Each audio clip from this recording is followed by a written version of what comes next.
Olá, meus irmãos, minhas irmãs. É uma enorme satisfação para mim revê-los através de mais um estudo da Palavra de Deus. Eu gostaria, antes dessas considerações, de convidá-los para uma palavra de oração. Senhor Deus, muito obrigado por este momento tão agradável de abrirmos a Tua Palavra e buscarmos o sustento para a nossa fé. Fortaleça-nos, Senhor, para que possamos trilhar nos Teus caminhos de forma segura, seguindo a luz do Teu Santo Espírito, através das orientações que Tu nos envias, tanto na Tua Palavra escrita, quanto na Tua Palavra viva, durante os dias de nossas vidas. Conduz os nossos passos, prepare-nos para o Teu reino, é o que Te pedimos, agradecidos em nome de Jesus. Amém, Senhor. Hoje a lição de número 2 desse novo trimestre, Entre os Candelabros. Uma lição muito interessante realmente.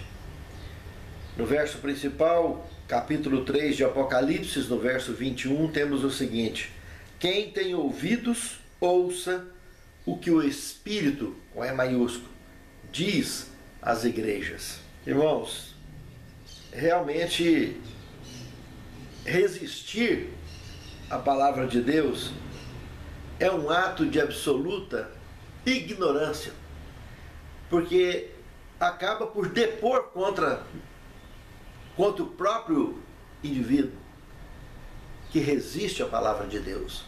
E quando nós vimos essa imagem de Cristo andando entre os candelabros, que foi o teor dessa primeira visão, realmente o candelabro, já desde o Antigo Testamento, no santuário hebreu, já representava Cristo, a luz da vida.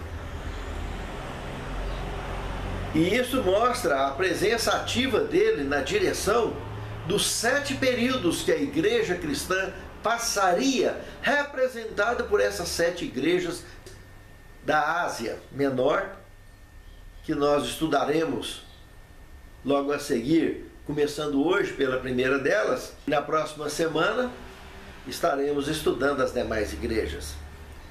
Realmente é algo muito interessante. Então Cristo já representava a luz da vida, e aqui a representação dele durante os períodos que a igreja passaria em sua história neste velho mundo, até que ele voltasse para buscar os seus escolhidos. O segundo tema, em Patmos. Aqui estudando Apocalipse capítulo 1, verso 9, chegaremos à conclusão de que nesta ilha, a ilha de Patmos, que é uma ilha improdutiva e rochosa no mar Egeu, que tem 16 quilômetros de extensão por aproximadamente 10 quilômetros de largura, em sua parte mais ampla, e com outras ilhazinhas em volta também, nas proximidades. Mas essa Patmos, utilizada naqueles dias pelo Império Romano como uma colônia penal para criminosos políticos banidos do Império Romano, foi muito utilizada nesse tempo. E o apóstolo João foi conduzido para lá, e conheceremos no decorrer desse tema os seus principais motivos. Sabemos que João foi perseguido por Domiciano e exilado em Patmos em 95 da era cristã, por pouco mais de 4 anos. Foi o tempo que ele passou lá na ilha de Patmos. O segundo ponto a ser observado aqui, eu particularmente jamais especularia sobre a hipótese de que ele tenha sido submetido a serviços pesados constantemente ali na ilha de Patmos, por 2 motivos básicos. Primeiro, porque o caldeirão de óleo que foi lançado antes lançou uma marca traumática na cara e na vida de todos aqueles que o oprimiam, que lançaram ele lá dentro, desde quem mandou como de quem lançou, e de todas as testemunhas que assistiram. Eles jamais queriam João por perto ali numa prisão urbana, sabendo do que poderia acontecer com o indivíduo que foi jogado num caldeirão de azeite fervendo e saiu de lá como se tivesse caído numa bacia de água morna. Saiu tranquilo, ileso. Então eles queriam longe João para que ele ficasse realmente exilado à distância e não importunasse mais a ninguém, principalmente o Império Romano e os judeus ortodoxos, com a sua mensagem poderosa de cristianismo que ele vinha apresentando.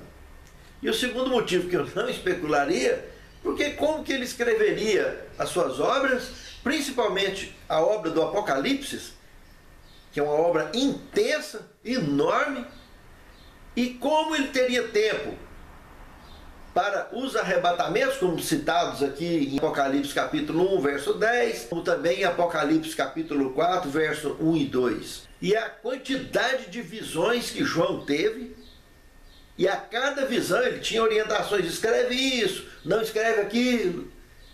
E as visitas de anjos, seres celestes, do Espírito Santo conduzindo ele durante o exercício da escritura do Apocalipse, dentre outras obras também que ele escreveu. Realmente fica difícil imaginar João trabalhando pesado, surrado na ilha de Patmos. Não tem dúvida que ele ficou exilado, ele passou muito aperto, passou muita dificuldade, mas ele foi amparado por Deus. Esse conforto de vida ele teve, amparado por Deus. Deus foi a companhia dele o tempo todo.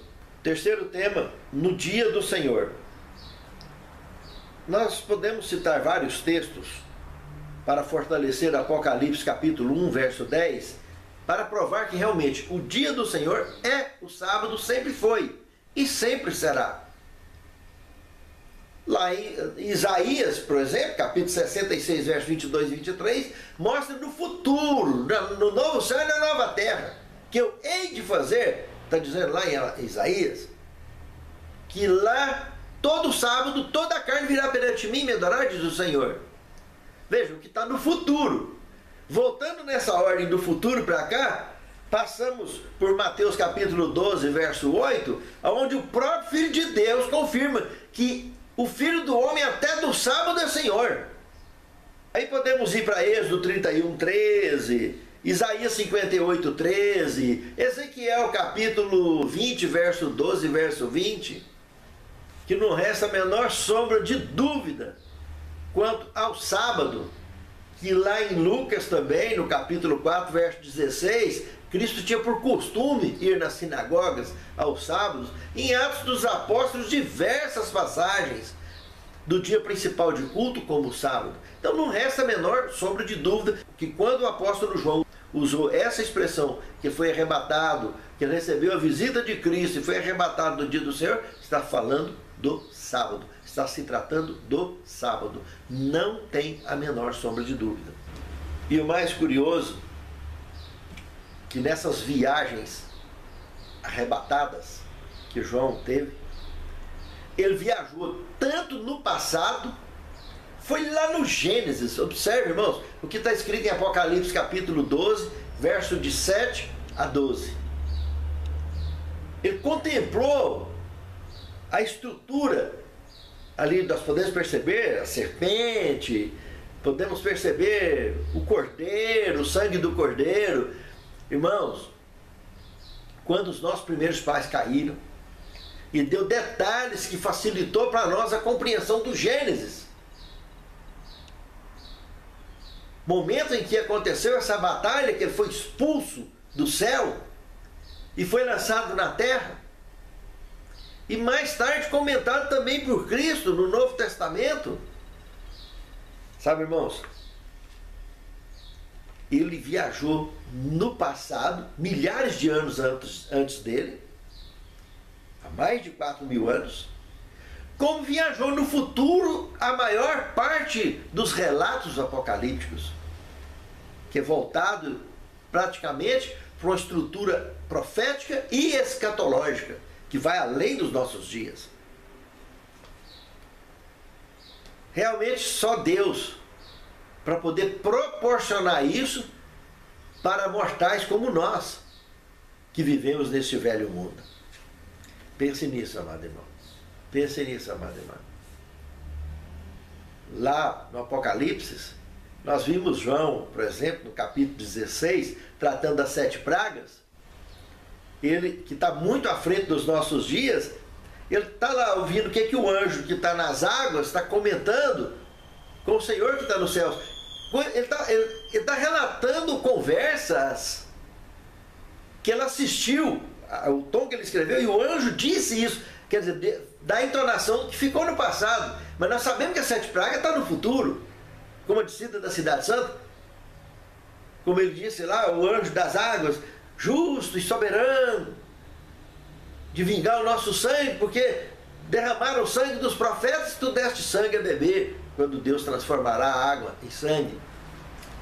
Irmãos, é muito interessante, muito curioso perceber que João esteve em vida, contemplando o futuro, como contemplou o passado, muito distante da estrutura vital dele.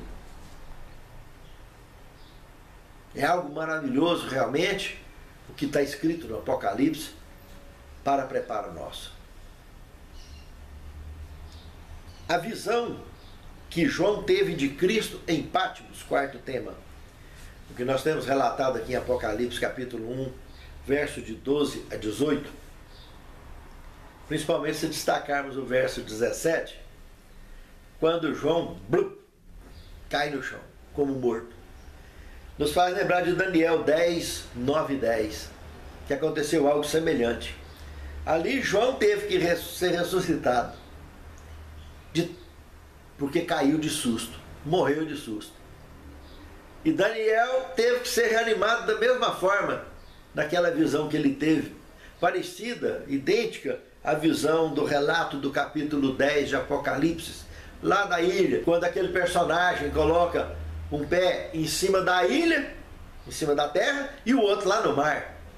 O tamanho que era a estrutura que trouxe Jesus aqui para a terra, para visitar o amado apóstolo João e transmitir os relatos que teve. Muito interessante. Bem parecido com o relatório lá de Daniel, capítulo 10, que teve uma visão parecida com essa, e passou as experiências que teve. Os seus amigos correram só de perceber o barulhão e não estava vendo nada. E aí, lá de dentro, saiu um semelhante ao Filho do Homem, que veio falar com ele, como foi também essa experiência de João, que ele viu um semelhante ao Filho do Homem. E ele tentava, e ele misturava, ficava confuso para entender o que realmente ele estava vendo, para separar uma coisa da outra, porque tudo que ele estava assistindo ali estava muito à frente da sua estrutura, da sua cultura, do seu conhecimento. Lá no Escatologia, versão 4, quando tratamos desse assunto, analisamos passo a passo, detalhe por detalhe, tanto da visão de Daniel quanto da visão de João. O que na lição aqui não dá tempo de trabalhar. Mas o mais importante é que Cristo veio visitá-lo e trazer informações importantíssimas para o profeta que alcançou até os nossos dias. Um outro ponto interessante aqui do relatório de Patmos, no capítulo 2 de Apocalipse, verso 2, 9, 13 e 19, como no capítulo 3, verso 1, 8 e 15, aparece, como em outros textos, como em outras passagens, a expressão que Cristo usou: eu conheço as tuas obras, conheço vocês, conheço a igreja. Lá no Novo Testamento, lembra quando ele falou que muito antes da gente pedir, que o Senhor sabe o que a gente precisa? Irmãos, essa palavra aqui é muito interessante, porque deixa claro que Deus conhece as necessidades do povo de Deus de todas as épocas e nos orienta a exercitarmos uma fé para buscar e viver de acordo com essa verdade maravilhosa de que Deus realmente nos conhece. Que não adianta querer enganar ou tentar omitir o nosso comportamento desse maravilhoso Deus que é onisciente, onipotente e onipresente.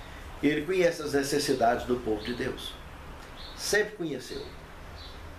E supre a cada um de acordo com a fé de cada um, para que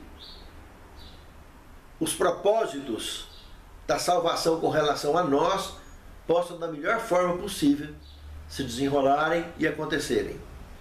E quando ele usa a expressão eu sou o princípio, o fim, o primeiro e o último, essa palavra último, conhecido pela palavra grega eschatos, da qual vem a expressão ou a palavra escatologia. Veja que coisa mais curiosa, né? Quando ele comenta isso com João, o sentido do conteúdo que ele está falando com ele naquele idioma, é esse o sentido. E a maior parte do que João escreveu, como que outros profetas também escreveram, e nós sabemos que lá no livro de Isaías, capítulo 44, verso 6, também foi usada essa expressão. Lá no capítulo 48, verso 12, foi usada essa mesma expressão. Há quantos anos antes de João? Mais de 600 anos. E estava ali. Estava ali a expressão. Princípio, fim, primeiro e último. E por quê? Porque tanto Isaías como vários outros personagens da Bíblia e João escreveram assuntos apocalípticos e assuntos de cunho escatológico. Não só profecias que já se cumpriram, como profecias que passam pelos nossos dias e vão além dos nossos dias, à frente de nossos dias. Como o milênio, a descida da cidade santa, as 7 pragas, etc. Tudo está à frente dos nossos dias.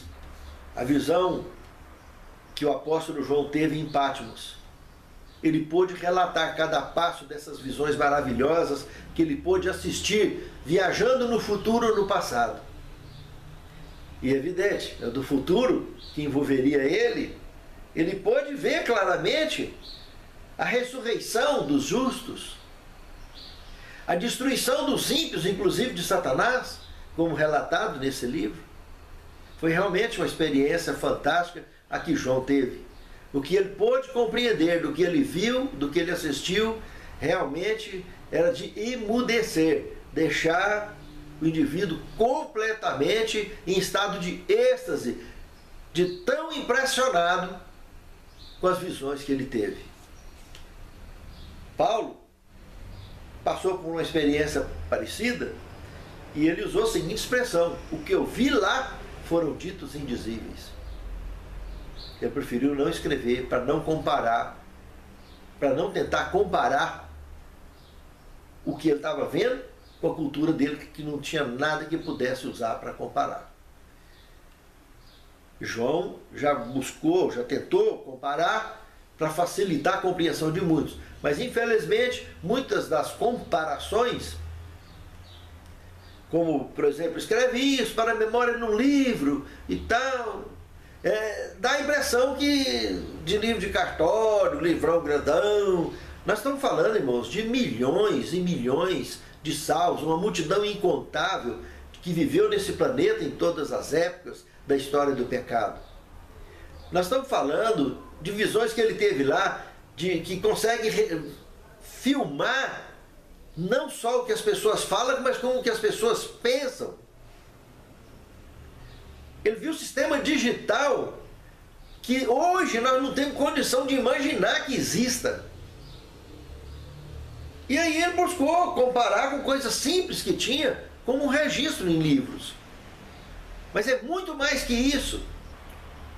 O próprio Satanás, que não tem permissão hoje de apresentar boa parte do que ele conhece desses assuntos, durante o milênio, ele poderá usar esses recursos, é o que ele vai usar para confundir as pessoas, os ímpios que estão aqui, para convencer os ímpios que estão com ele aqui, que teria sido ressuscitado, para poder atacar a cidade santa, na última tentativa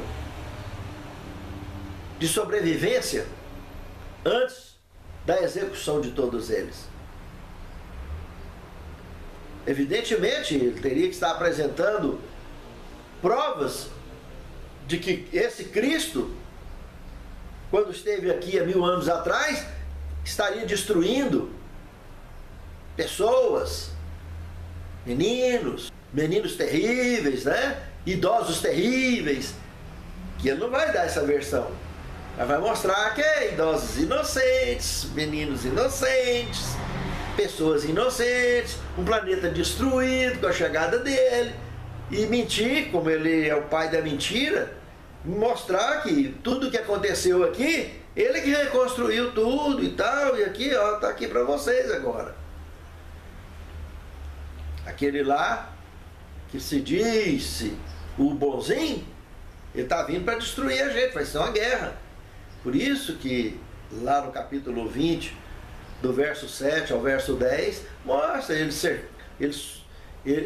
uma quantidade de pessoas como a areia do mar, subindo sobre a largura da terra, Gog e Magog, extensão e expansão, ar, terra e mar, indo para cercar a cidade.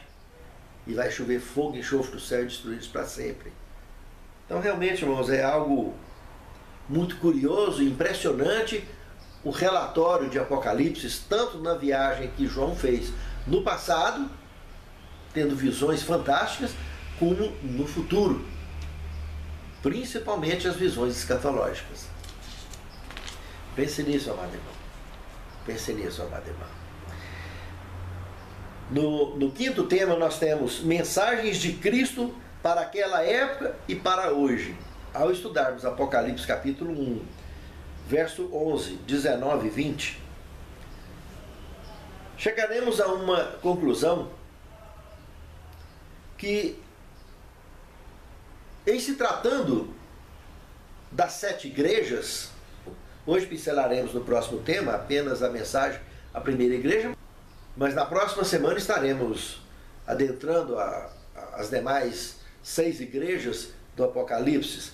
Mas voltando aqui então, dentro da visão, nós temos algumas razões claras para entender que essa mensagem para as igrejas de Deus não se refere apenas àquelas 7 igrejas da Ásia Menor, mas a 7 períodos que a igreja de Deus passaria ao longo de sua história até a chegada de Cristo para buscar seus escolhidos. As provas principais estão: primeiro, não existia só aquelas 7 igrejas da Ásia Menor, como diversas igrejas existiam, tanto como nós conhecemos a história, igreja de Jerusalém, igreja de Antioquia, igrejas em Roma, igreja tinha para todo lado. E por que Deus mandaria somente mensagens para as 7 igrejas da Ásia? Mas porque aquelas 7 igrejas da Ásia, é aqui a segunda observação, foram modelos idênticos do perfil daquelas igrejas a serem utilizados para exemplificar o perfil da história da igreja durante a existência até a chegada de Cristo. Um terceiro motivo, claro, é que os nomes das 7 igrejas da Ásia, eu diria que esse é o argumento mais forte de tudo, é que os nomes dela, o qualificativo dos nomes, encaixa com perfeição aos momentos que a igreja passaria na sua história. O qualificativo, o que representa o nome de cada igreja daquela. Éfeso, que nós vamos ver agora mesmo, desejável, como Laodiceia, a última delas, povo justo, ou povo do juízo, que encaixaria exatamente com o momento profético que estaríamos vivendo. E a própria mensagem em si, a situação que estava vivendo a igreja de Éfeso e a situação que estaria vivendo a igreja de Laodiceia, é autêntico, irmãos, esse argumento. Não tem como fugir disso. Então, Cristo usou as 7 igrejas da Ásia porque dava qualificativos perfeitos, adequados para tanto a dissertação como o qualificativo e o exercício da história dessas igrejas em cada período em que aconteceria o que está relatado aqui no Apocalipse das 7 igrejas. Claramente, o que está relatado nas 7 igrejas, quando vai chegando ao final, podemos observar as profecias que eis que cedo vem. Sempre a mensagem da volta de Cristo para animar todos durante os períodos em que aconteceria a história das 7 igrejas. Sexto tema, mensagem para a igreja de Éfeso. Como eu disse, Éfeso quer dizer desejável. como encaixa com o período do ano 31, quando Cristo foi então ressurreto no Calvário, pagou o preço do pecado, até o ano 100 da era cristã. Como as pessoas tinham desejo de pregar logo o Evangelho para que Jesus logo pudesse voltar. Isso é tão verdade que, ao estudarmos Apocalipse 2, de 1 a 4, podemos notar, por exemplo, a firmeza na fé que eles tinham e na estrutura doutrinária que Cristo deixou. Mas, lamentavelmente, também podemos perceber, dentro desse contexto, que o maior problema deles foi começar a esfriar o fogo do primeiro amor. Que, por sua vez, veio o aconselho para que eles lembrassem de onde caísse e retomassem esse fogo do primeiro amor, arrependendo da conduta desse esfriamento e voltando poderosamente à condição de retomar as primeiras obras, porque o tempo está próximo. Muito interessante, meus irmãos, o que a palavra revela a respeito das mensagens à igreja de Éfeso, que tem lições para nós até hoje. E o sétimo tema, Patmos em glória. Como foi Patmos em glória, hein? No livro Atos dos Apóstolos, entre a página 568 e 577, temos o seguinte: a perseguição sofrida por João se tornou um instrumento da graça. Patmos resplandeceu com a glória de um Salvador ressurreto. João tinha visto Cristo em forma humana, com as marcas dos cravos que sempre serão sua glória em suas mãos e pés. Agora lhe foi permitido novamente contemplar seu Senhor ressurreto, revestido da máxima glória que um ser humano poderia contemplar e continuar vivo. Como Moisés, né? Lá no monte contemplou também. Sabe, irmãos, é muito interessante lembrar de que, apesar do sufoco e do isolamento de João nessa prisão lá de Patmos, é lembrar que, por mais escuro que seja o momento que estivermos passando na vida, Jesus está sempre pronto a nos visitar e nos irradiar, nos iluminar com a sua luz. E abrir o nosso entendimento e fortalecer a nossa fé para que jamais deixemos os caminhos de luz que nos conduz à vida eterna. Que Deus abençoe a mim e a você e a cada lar representado por cada um de nós, para que naquele grande dia todos nós sejamos contados entre os salvos. Santo Deus, muito obrigado, Senhor, pelas mensagens que Tu revelastes em toda a Tua palavra e especialmente as do Apocalipse, que nos prepara para a Tua breve volta. Capacita-nos, Senhor, a compreensão, a entendimento do que Tu nos revelas ali, para que realmente possamos não só entender, mas praticar e transmitir aos que nos cercam. E naquele grande dia, possamos ter auxiliado a outros no preparo para sermos recebidos por Ti nas nuvens dos céus. É tudo o que Te pedimos, agradecidos com o perdão de nossos pecados, em nome de Jesus. Amém, Senhor.